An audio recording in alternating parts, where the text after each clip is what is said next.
Il y a de nombreuses années, dans le paisible village d'Ophia, niché au cœur de collines verdoyantes et bordé par une rivière scintillante, vivait une jeune fille nommée Amaka.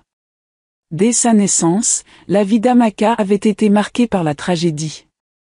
Sa mère, une femme douce et aimante, était morte peu après l'avoir mise au monde, laissant Moussa, son père, seul pour l'élever. Malgré cette perte, Amaka avait grandi dans l'amour de son père, qui veillait à ce qu'elle ne manque de rien. Cependant, la solitude finit par rattraper Moussa. Lorsqu'Amaka eut 4 ans, il épousa une femme du village voisin, Mariam. Au début, Mariam se montra douce et attentionnée, mais cette façade s'effrita peu à peu. Lorsqu'elle donna naissance à une fille, Hawa, son comportement changea radicalement. Elle devint distante et sévère envers Amaka, réservant toute sa tendresse à son propre enfant. Amaka, encore enfant, ne comprenait pas pourquoi sa belle-mère la rejetait. Elle voulait simplement jouer avec sa petite sœur et aider Mariam. Mais chaque tentative d'approche se soldait par un rappel cruel, « Tu n'es pas ma fille ». Ces mots résonnaient dans son cœur comme une blessure qui ne se refermait jamais. Le quotidien d'Amaka était une succession de tâches ardues et d'humiliations. Dès l'aube, alors que le village émergeait doucement du silence nocturne, elle se levait pour balayer la cour poussiéreuse de leur maison. Les premiers rayons du soleil effleuraient son visage, mais elle n'avait pas le temps d'admirer la beauté du matin. Sa belle-mère, Mariam, l'appelait d'une voix impérieuse, « Amaka. As-tu oublié que nous avons besoin d'eau » Cela signifiait un voyage jusqu'à la rivière, souvent 2 ou 3 fois par jour, pour ramener des calebasses pleines, si lourdes que ses épaules étaient constamment douloureuses. Malgré son jeune âge, Amaka était déjà habituée à ses corvées. Elle lavait les vêtements de la famille à mains nues, ses doigts rougis et abîmés par le savon. Elle nettoyait la maison de fond en comble, réparait les paniers endommagés et participait même à la culture des champs de manioc que Moussa, son père, avait laissé en héritage. Mais aucune de ces contributions ne lui valait un mot d'encouragement ou un signe de reconnaissance de la part de Mariam. Pire encore, les repas étaient un rappel constant de son statut. Tandis que Mariam et Hawa mangeaient les morceaux les plus tendres de viande et les meilleures portions de riz, Amaka devait se contenter des restes, parfois les os à peine garnis ou un peu de bouillon clair. Elle mangeait souvent seule, dans un coin de la cour, loin des conversations joyeuses entre Mariam et Hawa. Malgré tout, Amaka ne se plaignait jamais. Elle savait que son père aurait voulu qu'elle reste forte et digne. Mariam ne se contentait pas de l'exploiter. Elle utilisait chaque opportunité pour l'humilier.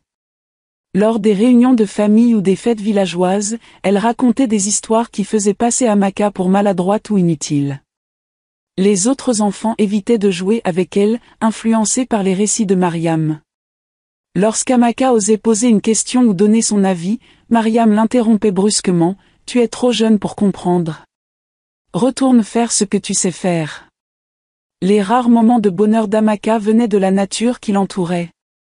Elle aimait s'échapper quelques instants, quand elle en avait l'occasion, pour s'asseoir sous le grand baobab à la sortie du village. Là, elle parlait à voix basse à son père décédé, comme si son esprit habitait l'arbre. Elle lui racontait ses peines, mais aussi ses rêves. « Papa, je sais que je suis plus qu'une servante. Un jour, je ferai quelque chose de grand, quelque chose qui te rendra fier, murmurait-elle.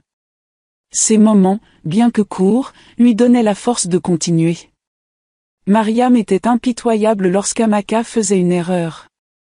Une calebasse cassée, une tâche oubliée, et les réprimandes pleuvaient. Parfois, Mariam allait jusqu'à la frapper avec une branche d'arbre ou une sandale, sous le prétexte de lui apprendre la discipline. Hawa, de son côté, observait ces scènes avec une indifférence calculée. Elle imitait souvent sa mère, ordonnant à Amaka de faire ses corvées ou de nettoyer ses chaussures. Mais même dans ces moments, Amaka gardait son calme.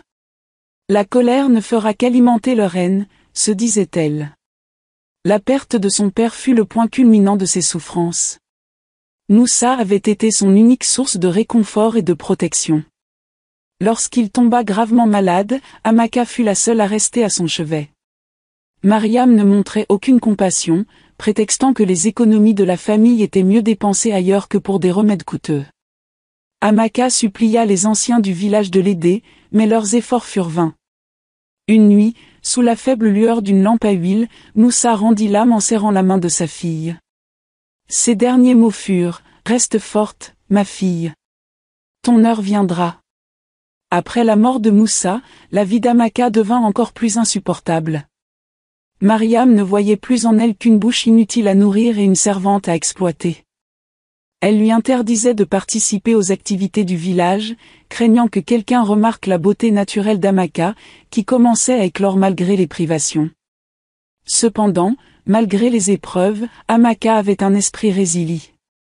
Elle utilisait chaque moment de solitude pour apprendre.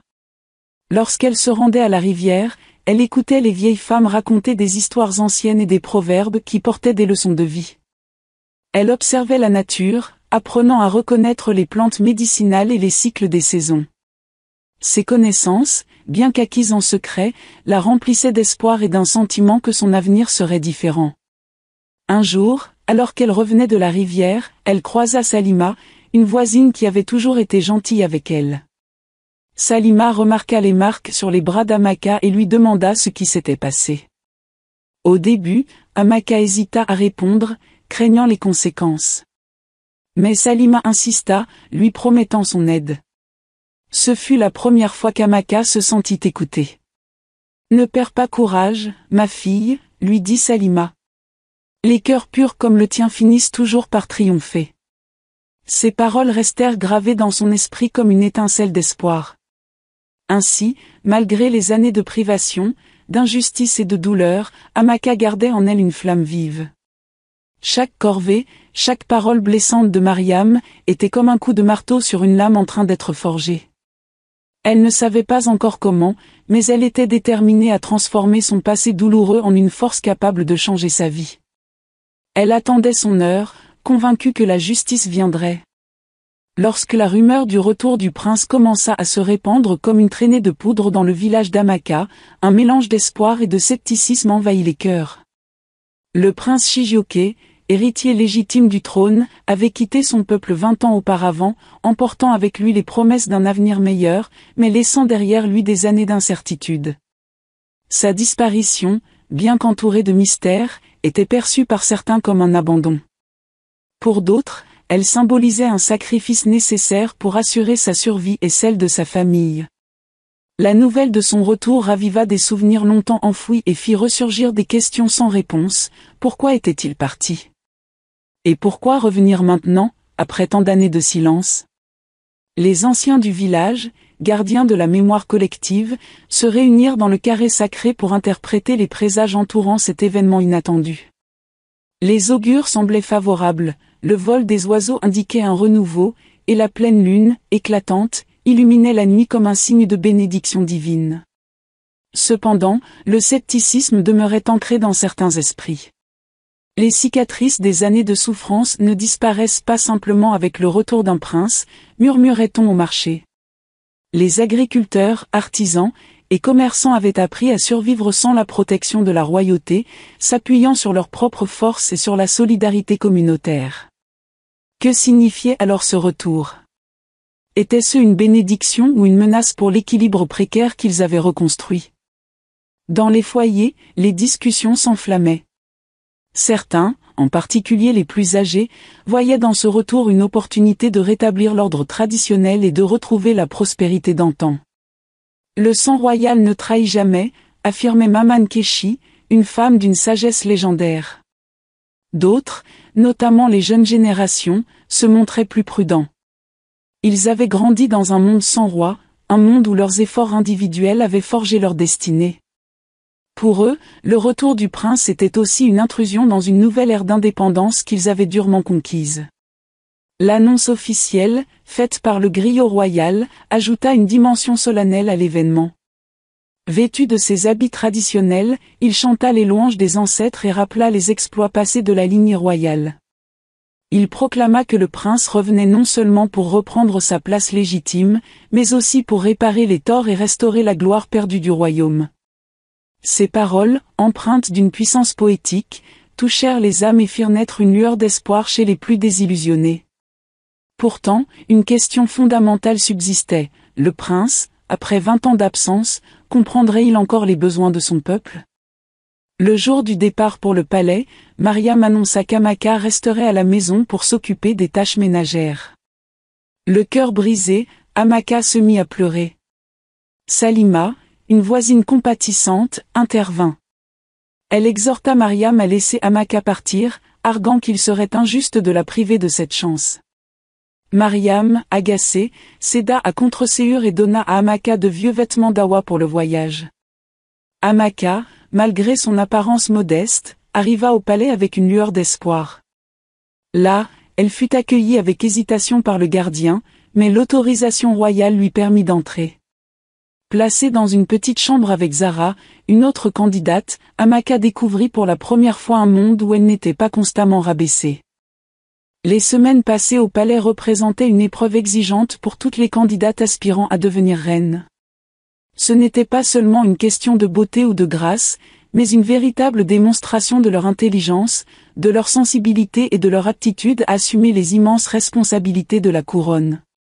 Chaque journée débutait par des tâches destinées à évaluer leur caractère, des débats philosophiques pour juger leur esprit, des travaux domestiques pour tester leur humilité, et des audiences avec les anciens pour mesurer leur respect des traditions. Contrairement aux autres candidates, qui rivalisaient d'efforts pour impressionner le prince, Amaka adoptait une approche bien différente. Elle se fondait dans le quotidien du palais, participant aux tâches des servantes et prenant soin d'écouter attentivement les conseils des anciens. Elle montrait une curiosité sincère pour l'histoire et les coutumes du royaume. Cette attitude d'humilité, loin des démonstrations ostentatoires des autres, toucha profondément le personnel du palais, qui voyait en elle une noblesse d'âme rare. Amaka avait une aura naturelle qui attirait, non pas par éclat, mais par une chaleur intérieure qui réchauffait les cœurs. En revanche, Awa, forte de son assurance et de son ambition, jouait une stratégie opposée. Belle et charismatique, elle maîtrisait l'art de la séduction et savait capter l'attention du prince à travers des gestes calculés et des paroles flatteuses. Mais sous cette façade charmante se cachait une arrogance et une jalousie grandissante. Si les courtisans et les servantes l'admiraient au début pour son assurance, son mépris pour les autres candidates et son impatience à obtenir ce qu'elle voulait finir par ternir son image. Quand Awa réalisa qu'Amaka captait l'attention du prince par sa simplicité et sa bonté, elle ressentit une profonde jalousie. Elle se tourna alors vers sa mère, connue pour ses pratiques occultes. Ensemble, elles conspirèrent pour s'assurer qu'Awa serait choisie. La mère d'Awa fit appel à un sorcier qui leur fournit un talisman ensorcelé. Une fois placé dans les appartements du prince, ce talisman devait le subjuguer, le rendant insensible à toute autre candidate. Le changement fut immédiat. Sous l'influence du talisman, le prince se montra soudainement fasciné par Awa. Il cherchait sa compagnie plus souvent, vantait ses qualités et semblait ignorer les autres candidates, y compris Amaka. Forte de cette attention, Awa devint plus sûre d'elle, mais aussi plus arrogante. Elle humiliait publiquement les autres candidates et ne cachait pas son mépris pour celles qui tentaient encore de rivaliser avec elle. Cependant, bien que le prince fût sous l'emprise du talisman, certains membres du palais, notamment les anciens et les serviteurs, restèrent fidèles à leur admiration pour Amaka. Ils voyaient en elle une force discrète, un potentiel qui ne nécessitait ni manipulation ni artifice. Le roi, connu pour sa sagesse et son profond attachement à l'intégrité, était bien conscient des risques qu'entraînaient les ambitions démesurées. Il tenait à s'assurer que le mariage de son fils ne serait pas fondé sur de fausses impressions ou des manipulations. Pour cela, il avait discrètement fait installer un système de surveillance dans les couloirs et les chambres communes du palais. Ces caméras, habilement dissimulées, lui permettaient de suivre les comportements réels des candidates, loin des regards et des apparences calculées. À travers ces enregistrements, le roi découvrit rapidement des vérités inattendues. Il fut profondément impressionné par Amaka, qui, même lorsqu'elle pensait n'être observée par personne, continuait de se comporter avec une humilité et une bonté désarmantes. Elle aidait les serviteurs avec des tâches ordinaires, partageait de la nourriture avec les plus démunis du palais, et écoutait avec respect les récits des anciens. Ce genre de générosité désintéressée résonnait avec les valeurs que le roi souhaitait pour le futur de son royaume. Cependant, les caméras captèrent aussi des événements bien plus troublants. Hawa et sa mère furent aperçus en pleine discussion avec un homme mystérieux, apportant un talisman ensorcelé destiné à manipuler l'esprit du prince. Les enregistrements montraient également des échanges où Hawa se vantait de son plan, expliquant à Mariam comment elle avait déjà commencé à dompter le cœur du prince. Mariam, de son côté, semblait moins intéressée par le prince que par les richesses et le prestige qu'elle pourrait obtenir en restant dans les bonnes grâces d'Hawa. Les deux femmes étaient souvent filmées dans des discussions méprisantes, rabaissant les autres candidates, particulièrement Amaka. Le point de rupture survint lorsqu'une conversation fut captée dans un couloir désert. Hawa et Mariam, pensant être seules, éclatèrent de rire en évoquant leur manigance. Hawa se moqua ouvertement du prince, le qualifiant de « simple d'esprit, facilement manipulable », et se réjouit du pouvoir que lui conférait le talisman. Mariam, quant à elle, plaisanta sur l'innocence d'Amaka, qu'elle qualifia de « trop pure pour survivre dans un monde de requins ». Ce mépris flagrant pour les valeurs et les traditions sacrées du royaume bouleversa le roi. Furieux et déçu, le roi convoqua immédiatement une réunion extraordinaire dans la grande salle du palais. L'ensemble des candidates, ainsi que les membres les plus influents de la cour, furent appelés à assister à cette assemblée solennelle. Devant un auditoire suspendu à ces paroles, le roi exposa les faits, révélant à un les enregistrements incriminants. Les images diffusées sur un grand écran montrèrent les discussions secrètes d'Hawa et Mariam, leur complot, ainsi que leurs moqueries envers le prince et les traditions royales. Le silence qui suivit fut glacial. Les autres candidates, choquées, fixaient Hawa et Mariam avec incrédulité. Quant à Amaka, elle baissa les yeux, bouleversée par la cruauté de ce qu'elle venait de découvrir, mais resta silencieuse, fidèle à son tempérament humble. Lors de cette réunion, le roi confronta Hawa et Mariam avec les preuves de leur machination. Libéré de l'envoûtement, le prince réalisa à quel point il avait été trompé. Il se tourna vers Amaka, touché par son authenticité et sa force de caractère. Amaka fut couronnée reine, acclamée par tout le royaume pour sa bonté et son courage. Mariam et Hawa furent bannis, condamnés à vivre loin du village, tandis que Salima reçut des honneurs pour son rôle crucial dans l'histoire. Le prince, repentant, promit à Amaka de toujours la protéger et de lui offrir une vie digne de son mérite. Amaka, qui avait connu la souffrance et l'injustice, trouva enfin le bonheur. Elle transforma son passé douloureux en force pour gouverner avec compassion, devenant une reine aimée et respectée. Son histoire resta dans les mémoires comme une leçon de résilience et un témoignage de la victoire de la lumière sur les ténèbres.